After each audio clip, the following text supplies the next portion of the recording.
Hello dear student, हम continue कर रहे हैं class 10th science chemistry chapter 2 acids bases and salts. अभी तक हम प्रीवियस वीडियोस में काफ़ी कुछ एसिडिक एंड बेसिस के बारे में, एसिड एंड बेसिस के बारे में और उनके अलग अलग रिएक्शंस देख चुके हैं। आज के वीडियो में हम स्टार्ट करने जा रहे हैं कि एसिड और बेस का वाटर सॉल्यूशन में क्या इफ़ेक्ट होता है ना। तो यदि आपने हमारे प्रीवियस वीडियोस नहीं देखे हैं तो आप हमारे चैनल ब्रजेश बागड़ी पे जाके वो प्रीवियस वीडियोस देख सकते हैं। आपको हमारे वीडियोस पसंद आ रहे हैं तो हमारे चैनल को लाइक, सब्सक्राइब एवं वीडियो को शेयर करें। साथ ही साथ बेल आइकॉन प्रेस करें ताकि आपको लेटेस्ट वीडियो की अपडेट मिलती रहे। तो अब देखिए, हमको इसमें बताना है कि एसिड जो है सिर्फ एक्वस सॉल्यूशन में ही क्या एच आयन प्रोड्यूस करते हैं, है ना। आयन्स जो हैं क्या सिर्फ एक्वस सॉल्यूशन में ही प्रोड्यूस होते हैं या फिर ड्राई जो उसका पार्ट रहता है उसमें भी बिना मतलब कि जनरेट हो सकते हैं। तो इसके लिए हमको जो है इस तरह से एपरेटस को सेट करना है ना। अब हमने इसमें क्या किया है, सोडियम क्लोराइड लिया है और सोडियम क्लोराइड में हमने इसमें ड्रॉपर से H2SO4 ऐड किया है। जैसे ही हमने ड्रॉपर से H2SO4 ऐड किया, इसमें से हमको एक गैस निकलती हुई दिखेगी। अब इस गैस के पास हमको दो तरह के लिटमस पेपर लेके जाने हैं। एक हमको ड्राई लिटमस पेपर लेके जाना है और दूसरा हमको मॉइस्ट लिटमस पेपर लेके जाना है।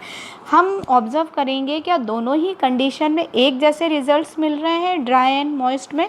तो हम ये देखेंगे कि ड्राई लिटमस पेपर वाले कंडीशन में हमको किसी भी तरह के कोई भी रिएक्शन या चेंजेस दिखाई नहीं देंगे। जो ड्राई लिटमस पेपर है उसमें कोई भी चेंजेस नहीं होंगे, जबकि जो मॉइस्ट लिटमस पेपर है उसमें क्या होगा, मॉइस्ट लिटमस पेपर में जो है हमको उसके जो कलर है वो चेंज हो जाएगा। और एसिड का कलर क्या होता है, ब्लू हो जाता है ना, ब्लू टू रेड हो जाता है। मतलब यदि हम ब्लू लिटमस पेपर इसके पास लेके जाएंगे, मॉइस्ट ब्लू लिटमस पेपर, तो ये किस में कन्वर्ट हो जाएगा, रेड में। तो ये बता रहा है it shows the present of acid, है ना। बट ये किस कंडीशन में बता रहा है, सिर्फ मॉइस्ट कंडीशन में। तो देखिए, ये हमको बता रहा है, इस एक्सपेरिमेंट से हमको ये पता लग रहा है कि हाइड्रोजन आयंस जो होते हैं वो सिर्फ presence of water he produce होते हैं।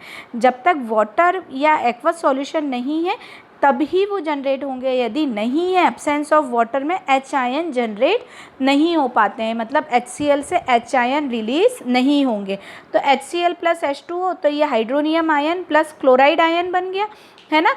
अब ये हाइड्रोजन आयंस जो हैं वो एलोन एग्जिस्ट नहीं करते हैं, है ना। इसलिए इनको कंबाइन होना चाहिए। किसके साथ होते हैं ये कंबाइन, वाटर के साथ कंबाइन होके हाइड्रोनियम आयन में कन्वर्ट हो जाते हैं। मतलब सिर्फ H आयन जो है ये इस तरह से एग्जिस्ट नहीं करेगा, है ना। ये एग्जिट इस तरह से नहीं करेगा। ये किस तरह से हमें दिखाई देगा, हाइड्रोनियम आयन के फॉर्म में। हाइड्रोनियम आयन के फॉर्म में मतलब H3O प्लस आयन के फॉर्म में, है ना। यह वाटर के साथ H3O प्लस आयन बनाएगा। और ये जो हम देखते हैं एसिड गिव्स H3O या H आयन इन वाटर। तो अब देखिए यहाँ पर क्या होता है, जब बेस को डिज़ोल्व किया तो बेस NaOH है, ये वाटर में डिज़ोल्व हुआ तो OH आयन आया, है ना। OH आयन को फिर क्या किया है, ये इस तरह से हमको OH आयन मिला है। तो ये OH आयन भी किसकी प्रेजेंस में मिलता है, वाटर की ही प्रेजेंस में मिलता है। ये हाइड्रोक्साइड आयन भी हमें वाटर की ही प्रेजेंस में मिलता है। मतलब कि एसिड और बेसिस के जो फ्री आयन रिलीज़ होते हैं वो in the presence of water release होते हैं। ड्राई कंडीशन में ये जो फ्री आयन है ये रिलीज़ नहीं करते हैं या एग्जिट नहीं करते हैं। अब देखिए, जो बेसेस जो वाटर में डिज़ोल्व होते हैं, है ना, the bases which are soluble in water, bases जो वाटर में डिज़ोल्व होते हैं वो क्या कहलाते हैं, एल्केलाइज कहलाते हैं। क्या कहलाएंगे, एल्केलाइज। तो all alkalis are bases but all bases are not alkali. जितने भी एल्केलाई हैं वो बेसिक इन नेचर होते हैं, but it is not compulsory कि जितने भी बेस हों वो एल्केलाई इन नेचर हों, ठीक है। अब देखिए, ऑल बेसिस जो होते हैं वाटर में डिज़ोल्व नहीं हो पाते हैं, है ना। एन एल्केलाई बेस होता है वो जो वाटर में डिज़ोल्व होता है, ठीक है। सोपी इन टच होते हैं, बिटर होते हैं, करेसिव होते हैं। कभी भी हमें किसी भी बेस को टच करके या टेस्ट करके एकदम नहीं देखना चाहिए, क्योंकि ये हार्मफुल हो सकते हैं। इसलिए हमें एकदम से टच या टेस्ट करके नहीं देखना चाहिए। अब देखिए, हमने देखा कि जितने भी एसिड्स हैं वो क्या है, H आयन जनरेट कर रहे हैं एक्वस में, है ना। और जितने भी ऑल बेसेस हैं वो क्या करते हैं, OH आयन जनरेट करते हैं एक्वस सॉल्यूशन में, ठीक है। अब यदि हम देखें तो एसिड प्लस बेस मतलब सॉल्ट प्लस वाटर। अब यहाँ पर ये किस तरह से होगा, तो ये मान लीजिए HX क्या हो गया, एसिड हो गया है, मतलब कोई भी मेटल है, सॉरी नॉन मेटल है और ये मेटल है ना।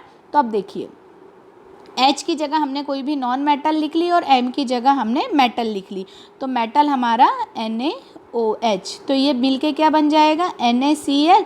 मतलब हम यदि देखें तो MX ये जो होगा MX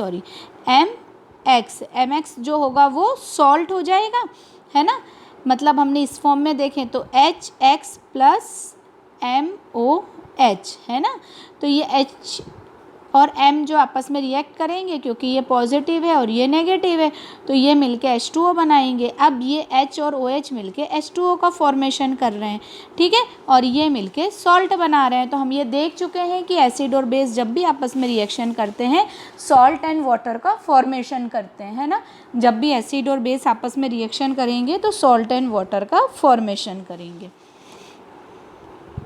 अब ये देखिए कई बार आप लोगों ने देखा होगा कि जितने भी एसिड्स रहते हैं उनके ऊपर ये कॉन्सेंट्रेटेड एसिड्स एंड बेसिस के ऊपर इस तरह की वार्निंग जो है वो मेंशन रहती है।